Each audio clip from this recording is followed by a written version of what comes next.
Today I'll be showing you how I draw this pet portrait. These are the settings I use on my canvas. And first I'll be starting off by uploading my reference photo and putting it to scale and adding a new layer so I could start tracing the layers. And I usually like to use palettes, but you don't need them. You could just take the color right out of the reference photo and use that as well. I'm going to be using the Monoline brush today for a lot of the parts. And in this layer that's separate from the reference photo, I'll be outlining the white parts of the dog's body. I'm gonna put a new layer for the face, so this is why you could be a little messy in this bottom layer. You could fill the color in by dragging your color into the shape. And now I'm on a different layer, putting the color base for the face, less so, and another different layer to put the color layer for the ears. And I made these layers separate because there are different tones of brown that we'll be diving into later. I'm going to be coloring in the dark part of the mouth, and this is going to be a different layer as well. So there's going to be 3 different layers just for the face and 1 layer for the body. Right here, I'm just checking to see how it looks without the reference photo. And I think this is important to do throughout the whole drawing process. And what I like to do is duplicate the reference photo and make it smaller so that I could look at it when I'm drawing. Now I'm gonna be adding the shadows on the body, and to make the texture look like fur, I'm using the Wet Acrylic brush. And I'm gonna be doing from lighter to darker so that there'll be dimension, and I'm not gonna go too harsh with the lines at first. All these colors I'm picking out from the reference photo. And I like to make sure that I use different size of the brushes and different opacities of the brushes so everything looks blended when they all come together. Here I'm adding an even darker layer of the fur shadows, and I'm focusing on where the shadows hit darker in the reference photo.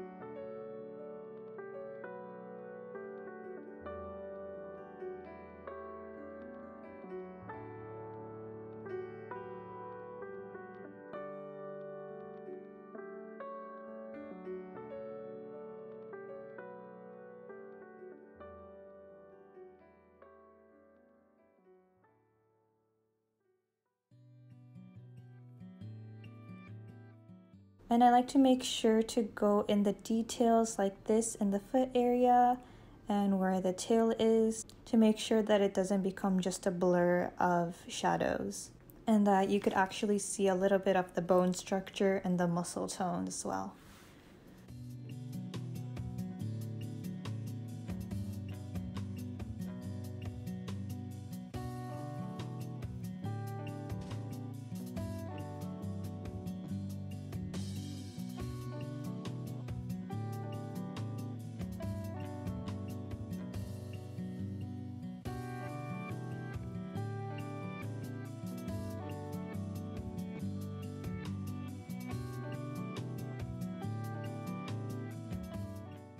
I'm going in with an even darker color here.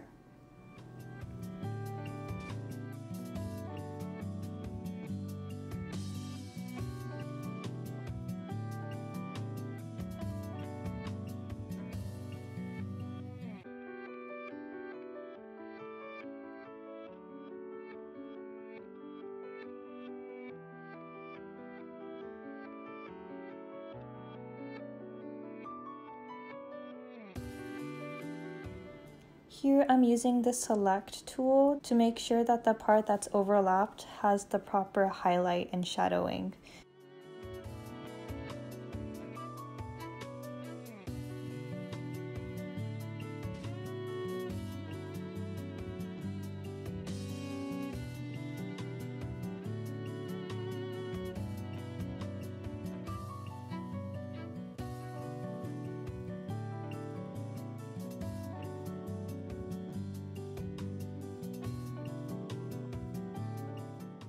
I'm using the Monoline tool here to make that right hind leg pop out, and also to separate the tail like this.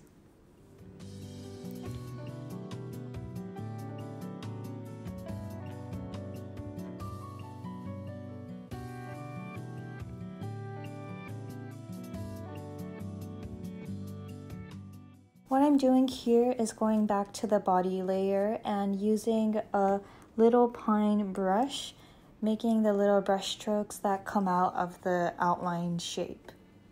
I like to take the reference photo when I do this so that I could actually see how the brush strokes are going, and sometimes look at the reference photo to see where I have more fur and less fur to draw. This little detail makes the look more realistic, and you could leave it if you want a more crisp look.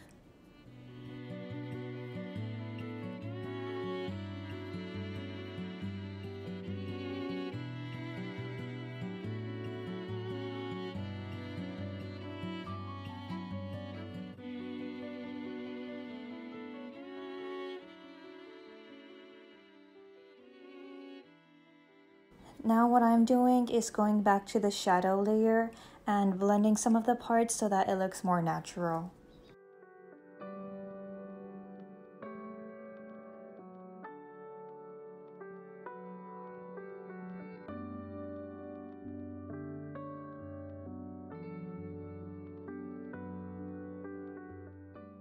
I'm gonna group this as the body layer and moving on to the face. So putting a new layer on top of the face, I'm going to be adding the details of the eyes and the nose. Here again, using the color drop tool to fill it in.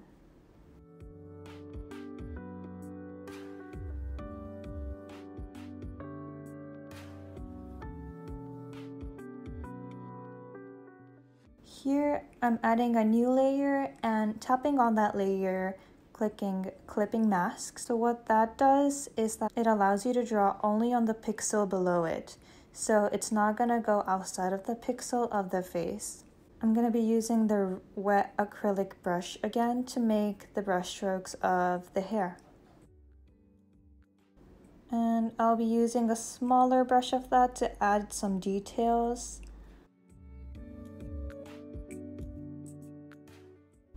And just start to add the highlights and the shadow details that I see in the reference picture.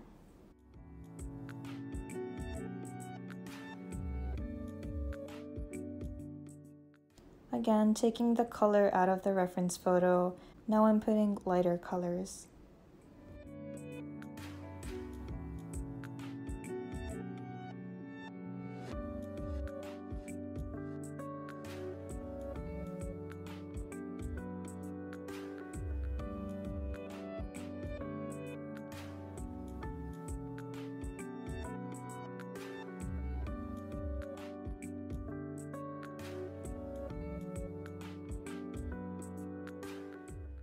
And here, like the shadow of the body, I like to use different opacities and different sizes of the brushes to make it look more natural and blend it together.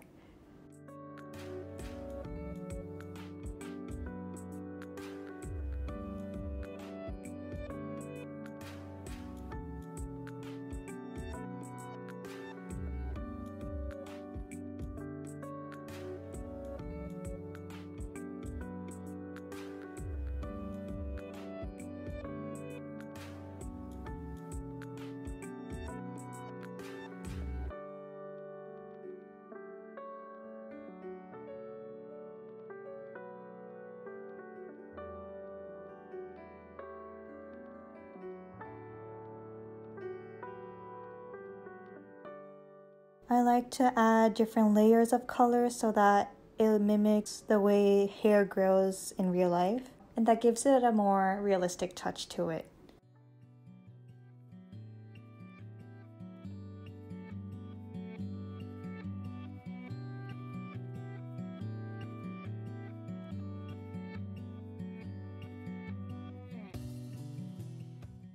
Here I'm isolating the face that I just drew, making the reference photo invisible to see how it's going.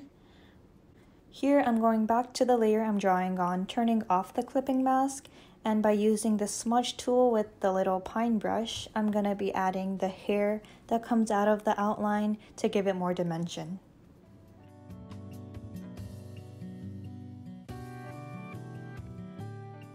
Here I'm just checking with the body layer together to see how it's blending together, and I'm going to be grouping that as the face and giving a little bit more detail around the eye where the hair overlaps.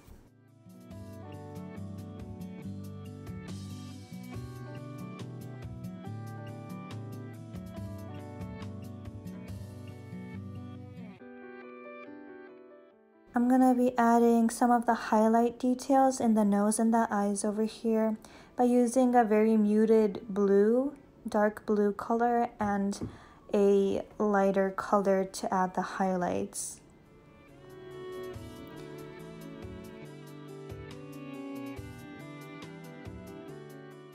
Once I group that, I'm going to be moving on to the mouth, where I usually like to take the color from the picture, but this time it seemed a little too dark. So I'm going to be making that a lighter color and filling that in like so.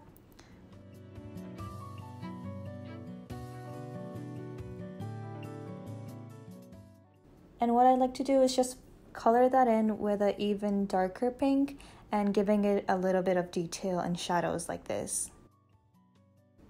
I'm going to group the mouth area like so, and moving on to the ears.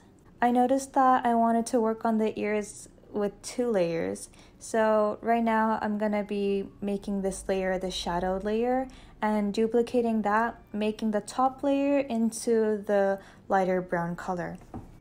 I'm gonna be using the eraser tool on the top layer to make the bottom shadow layer come through. And now what I'm doing is clicking on the shadow layer and making it alpha lock so that I'm only going to be able to draw on the pixels on this layer. And I'm using the wet acrylic brush again to make highlights on this layer. Again, I'm going in little by little, using the little pine brush, giving it more smaller details. And I'm going to be turning off the alpha lock and using the smudge brush, I'm going to be drawing the hair that comes out of the outline. And in some places I try to use the same color that I used on the face so that it blends together. And now I'm going to be working on the top part of the ear with the wet acrylic brush and giving it a little bit of highlights, again with the alpha lock on.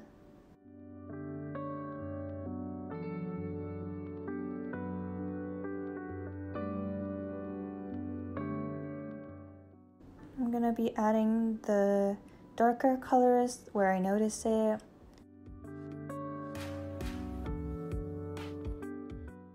Using the little pine tool, I'll be adding the really light colors, the white parts of the ear.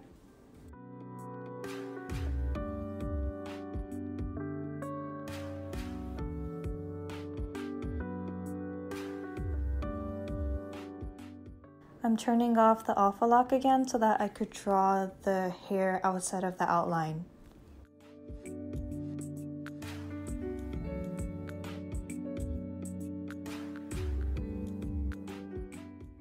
And now that I'm kind of happy with the ears, I'm gonna go back to the layer of the eye and giving it more shadow so that it gives it more dimension and that you could see how the fur lights a shadow on the face as well. And I noticed that I didn't add any details for the paws right here, so I'm going back in the first and I'm going back with the smudge tool to give it a more realistic look. And I'm using a darker color here to give it shadows to see where the nail is growing and where the shadow hits.